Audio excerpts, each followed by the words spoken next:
ଅଛି ଦେଖିବି ବୋଲି ଆମେ ଏମିତି ଉପରକୁ ପଳେଇଥାନ୍ତୁ 3 ଜଣ। ସେ ଦୀପୁନା ଥିଲା ତଳେ ଥିଲା, ତ ତଳେ ଥିଲା। ଆମେ ଯାଇ କ'ଣ ହେଲା ଆମେ ବାହାରେ ଯାଇକି ବସିଥିଲୁ, ଟିକେ ଭଲ ଲାଗୁଥିଲା। ସେ କହିଲା ନା ମୁଁ ଅଛି ରୁମ୍ରେ ଅଛି। ଆମେ ଛାତ ଉପରକୁ ଯାଇଥିଲୁ, ଏଇ ଉପର ଛାତ, ବେଶୀ ଦୂର ନୁହେଁ, ଏଇ ଉପର ଛାତ ତଳେ ରୁମ୍ଟା। ଏଇ ରୁମ୍ଟା ଆମେ ଯାଇଥିଲୁ ଏମିତି ଅଧଘଣ୍ଟା ଘଣ୍ଟେ ବସିକି ଆସିଲୁ। ସେ କହିଲା ମୁଁ ରୁମ୍ରେ ଅଛି, ତଳେ ଅଛି, ମୋତେ ଭଲ ଲାଗୁନି। ଆମେ ଆସିକି ଏଇନା ଜଷ୍ଟ ଦେଖିଲା ବେଳକୁ ସେ ରୁମ୍ରେ ଗୋଟେ କାମରେ ବସିକି ଟିକେ କହୁନି, ତାକୁ ଆସିଲା ବେଳକୁ ସେ ଅଜିବ ବ୍ୟବହାର କରୁଛି।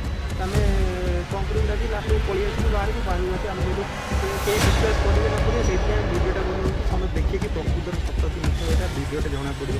ସେଥିପାଇଁ ମନୋଜ ଭାଇ ଆସିକି ଦେଖିବା।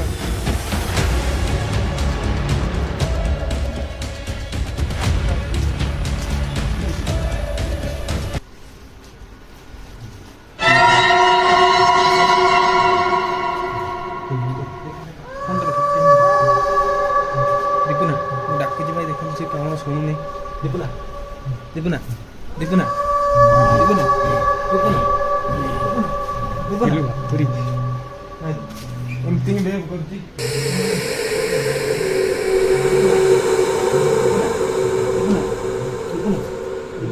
ଦେଖନ୍ତୁ ଆଖି କ'ଣ ହେଇଯାଉଛି। ଦୀପୁନା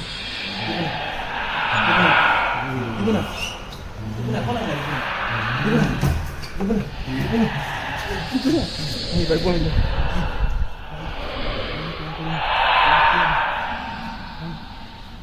बहुत डर लग रहा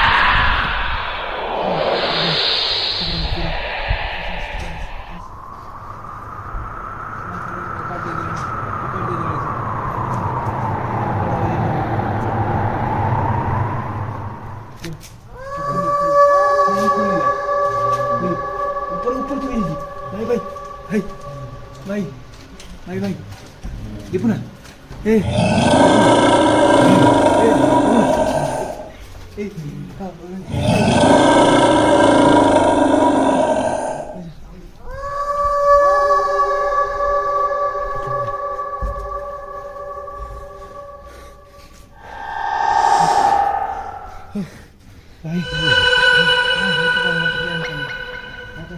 भाई तले पड़ी भाई तले पड़ी भाई